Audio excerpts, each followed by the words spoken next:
देश दुनिया की हर वड्डी खबर के लिए हुणे डाउनलोड करो number 1 news app Dainik Savera times. Congress जरूर जिती है पर पंजाब दे लोकतंत्र दी हार हुई है। बीजेपी ਲਈ इस चुनाव के अंदर अपने कैंडिडेट खड़े करना और चुनाव नूं लड़ना एक वड्डी चुनौती सी। लेकिन किसान दी आड़ दे अंदर कांग्रेस के गुंडियां ने उन्होंने ना प्रचार करन दिता, ना घरों बाहर निकलन दिता, पोस्टर फाड़ दिते गए।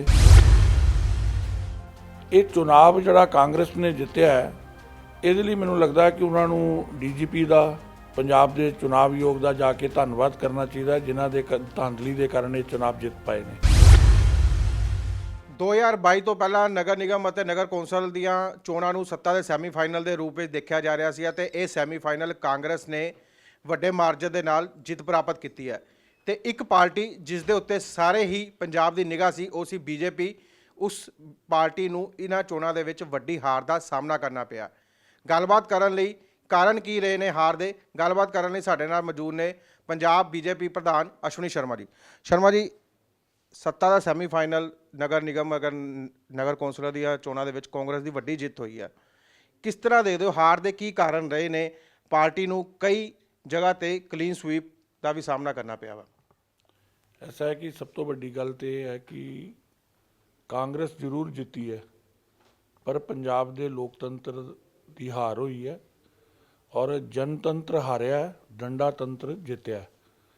और जिस तक सवाल है भारतीय जनता पार्टी का, BJP ਲਈ इस चुनाव के अंदर अपने कैंडिडेट खड़े करना और चुनाव नूं लड़ना एक वड्डी चुनौती सी।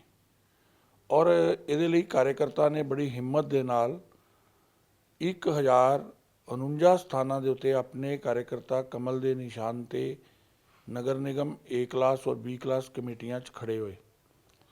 ਇਹਦੇ ਇਲਾਵਾ 112 कार्यकर्ता ਦੇ ਫਾਰਮ भी रद्द ਹੋਏ। पंजाब ਦੇ अंदर कांग्रेस ने इस प्रकार का वातावरण बनाया कि पार्टी के कार्यकर्ता ने नॉमीनेशन ते करता, लेकिन किसान की आड़ दे अंदर कांग्रेस के गुंडियां ने उन्होंने ना प्रचार करन दिता, ना घरों बाहर निकलन दिता, पोस्टर फाड़ दिते गए। लेकिन उसके बावजूद भी कार्यकर्ता बहादुरी के नाल खड़ा रहा और चुनाव लड़िया। इहदे लई वो कार्यकर्ता जिहड़े है उन्होंने भारतीय जनता पार्टी सलाम पेश करती है कि विपरीत परिस्थितियों च भी अपने विचार नूं फड़ के रखिया।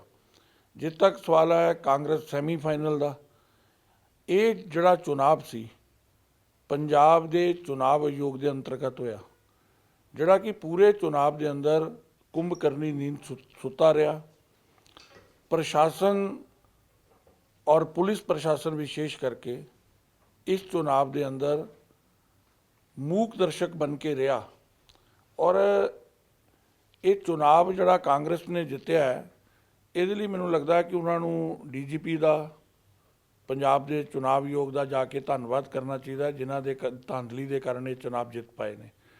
हालत यह है कि चुनाव वाले दिन जिहड़ियां लिस्टां सानूं प्रोवाइड कराईयां गईयां साडे कैंडिडेटां नूं जां पार्टियां नूं, ये हुंदा है कि सप्लीमेंटरी जिहड़ी लिस्ट हुंदी है उह 'च कोई 2 नां आ जाणगे, 3 नां आ जाणगे। एक बूथ के उत्ते 100 नावां की लिस्ट एक्सट्रा सवेरे कित्थों आ गई? 300 वोट एक वार्ड के अंदर जिहड़े उस वार्ड से रहन वाले भी नहीं है, वो किदां शामिल हो गए? और ये बड़े पद्धर ते जिहड़ी धांधली इन्होंने कीती है, उहदे कारण अपनी पिठ थपथपाना चाहती है कांग्रेस ते थपथपाले। 22 का चुनाव का सुभाव और ये चुनाव का सुभाव बिल्कुल अलग है। उस वेले गुंडागर्दी नहीं चलनी, उस वेले पुलिस के प्रशासन के डंडे का और प्रशासन का दुरुपयोग नहीं हो सकता, क्योंकि देश के चुनाव आयोग ने वो चुनाव करवाना होंदा। और दोनों चुनावों के सुभाव के अंतर है। मैं कल कह रहा सी, कांग्रेस पिठ थपा रही है किस गल लई? तुहानूं की लगता कि जनतंत्र है, लोगों के वोटां नाल जिते? लोगों के वोटां नाल नहीं, डंडे के जोर से इन्होंने इनू लोकतंत्र नूं हाईजैक किया। लोकी पंजाब दे इन्हां नूं क्यों वोटां पाण? इस करके इन्हां नूं वोटां पातियां कि इन्होंने SC बच्चों का वजीफा के अंदर कोई घपला किया। इस करके वोटां पै गईयां कि इन्होंने ਆਪਣਾ ਗਰੀਬਾਂ ਦੇ ਆਏ ਅਨਾਜ ਦੇ ਅੰਦਰ ਵੀ ਘਪਲਾ ਕੀਤਾ, ਜਿਹੜਾ ਕਰੋਨਾ ਦੀ ਮਹਾਮਾਰੀ ਦੇ। ਨਸ਼ਾ ਮੁਕਤ ਕਰਨ ਵਾਲਿਆਂ ਨੇ ਘਰ ਘਰ ਸ਼ਰਾਬ ਪਾਤੀ। ਐਸਾ ਕਿਹੜਾ ਕਾਰਨ ਸੀ ਜਿਹਦੇ ਕਾਰਨ ਇਹਨਾਂ ਨੂੰ ਵੋਟਾਂ ਪਈਆਂ? ਇਸ ਕਰਕੇ ਇਹ ਲੋਕਤੰਤਰ ਦੀ ਪੂਰੀ ਤਰ੍ਹਾਂ ਨਾਲ ਹੱਤਿਆ ਹੋਈ ਹੈ ਔਰ ਚੁਣਾਵ ਨੂੰ ਸਰਕਾਰ ਦੇ ਤੰਤਰ ਦਾ ਦੁਰਉਪਯੋਗ ਕਰਕੇ ਇਹਨਾਂ ਨੇ ਚੁਣਾਵ ਜਿੱਤਿਆ ਔਰ ਭਾਰਤੀ ਜਨਤਾ ਪਾਰਟੀ ਇਹਨਾਂ ਨਤੀਜਿਆਂ ਨੂੰ ਖਾਰਿਜ ਕਰਦੀ ਹੈ। ਔਰ ਭਾਰਤੀ ਜਨਤਾ ਪਾਰਟੀ ਕਿਉਂਕਿ ਸਹਿਯੋਗੀ ਦੇ ਨਾਲ ਚੁਣਾਵ ਲੜਦੀ ਸੀ, 22-23 ਸਾਲ ਬਾਅਦ ਐਸੇ ਵਾਤਾਵਰਣ ਦੇ ਅੰਦਰ ਆਪਣੇ ਕੈਂਡੀਡੇਟ ਖੜੇ ਕਰ ਲੈਣਾ, ਦਫ਼ਤਰ ਖੁੱਲ੍ਹ ਨਹੀਂ ਰਹੇ, ਕੈਂਡੀਡੇਟ ਪ੍ਰਚਾਰ ਕਰਨ ਜਾਂਦਾ ਹੈ ਤੇ ਕਾਂਗਰਸੀ ਗੁੰਡੇ ਝੰਡੇ ਫੜ ਕੇ ਉਹਨਾਂ ਨੂੰ ਦਾ ਵਿਰੋਧ ਕਰਦੇ ਨੇ।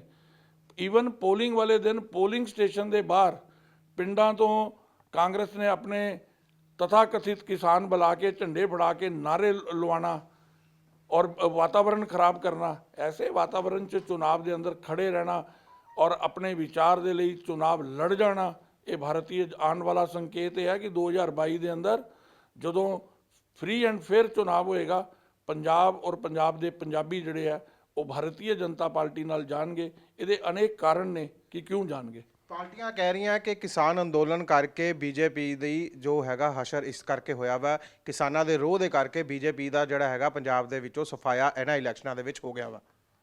ਚਲੋ ਬੀਜੇਪੀ, ਮੇਰਾ ਇਹ ਕਹਿਣਾ ਹੈ, ਮੈਂ ਇਸ ਗੱਲ ਨੂੰ ਦੂਜੇ ਤਰੀਕੇ ਨਾਲ ਕਹਿਣਾ, ਆਪ ਦਾ ਕੀ ਹੋਇਆ, ਅਕਾਲੀ ਦਲ ਦਾ ਕੀ ਹੋਇਆ? ਉਹ ਤੇ ਪਹਿਲੇ ਦਿਨ ਤੋਂ ਇਹਦੇ ਸਮਰਥਨ ਦੇ ਅੰਦਰ ਲੱਗੇ ਹੋਏ ਸੀ, ਫਿਰ ਉਹਨਾਂ ਦਾ ਕੀ ਅਸਰ ਹੋਇਆ?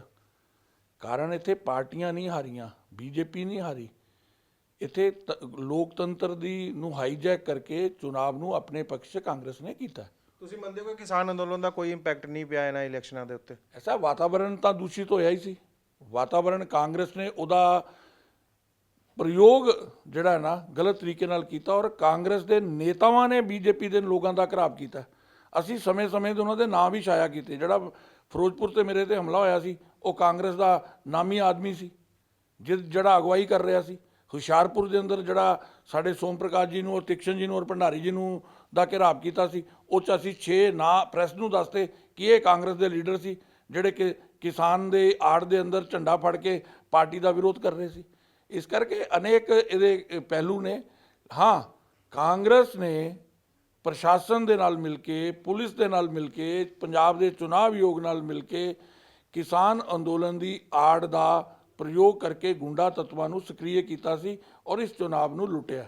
ਕਈ ਜਿਹੜੇ ਐਸੇ ਸ਼ਹਿਰ ਨੇ ਜਿਹੜੇ ਬੀਜੇਪੀ ਦੇ ਕਈ ਦਸ਼ਕਾਂ ਤੋਂ ਗੜ੍ਹ ਮੰਨੇ ਜਾਂਦੇ ਨੇ, ਹੁਸ਼ਿਆਰਪੁਰ ਹੋਇਆ ਜਿਵੇਂ, ਉੱਥੇ ਵੀ ਬੀਜੇਪੀ ਨੂੰ ਵੱਡੀ ਹਾਰ ਦਾ ਸਾਹਮਣਾ ਕਰਨਾ ਪਿਆ। ਕਿਸ ਤਰ੍ਹਾਂ ਦੇ ਦਿਓ ਕਿ ਜਿਹੜੇ ਗੜ੍ਹ ਵੀ ਨਹੀਂ ਬਚਾ ਪਾਈ ਆਪਣੇ ਬੀਜੇਪੀ? ਅਰੇ ਮੈਂ ਇੱਕ ਸ਼ਬਦ ਪ੍ਰਯੋਗ ਕੀਤਾ ਹੈ ਕਿ ਜੇਕਰ 300 ਵੋਟ ਐਸਾ ਸਵੇਰੇ ਤੁਹਾਨੂੰ ਪਤਾ ਲੱਗ ਜੇ ਕਿ ਲਿਸਟਾਂ 'ਚ ਹੈਗਾ, ਕਿਹਦਾ ਮੁਕਾਬਲਾ ਹੋਏਗਾ?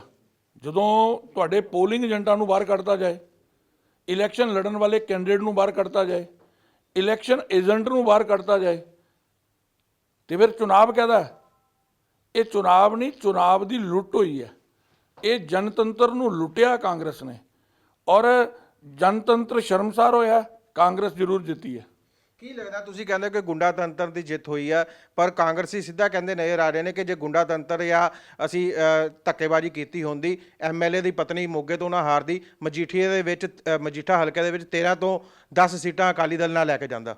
ਐਸਾ ਹੈ ਕਿ ਐਮਐਲਏ ਦੀ ਪਤਨੀ ਕਿੱਦਾਂ ਹਾਰ ਗਈ, ਉਹ ਇਹ ਹੈ ਕਿ ਉੱਥੇ ਉਹਦੀ ਹਾਰ ਦਾ ਮਾਰਜਨ ਐਡਾ ਵੱਡਾ ਸੀ ਕਿ ਧਾਂਦਲੀ ਕਰਨ ਤੋਂ ਬਾਅਦ ਵੀ ਉਹਨੂੰ ਜਿੱਤ 'ਚ ਨਹੀਂ ਬਦਲ ਪਾਏ। ਹੋਰ ਕੋਈ ਕਾਰਨ ਨਹੀਂ ਹੈ। ਵਾਰਡ ਦੇ ਚੁਣਾਵ ਦੇ ਅੰਦਰ 200, 250, 300 ਵੋਟ ਅਗਰ ਜੈਲੀ ਪੈਂਦਾ ਹੈ ਤੇ ਉਹ ਪ੍ਰਣਾਮ ਬਦਲਦਾ ਹੈ।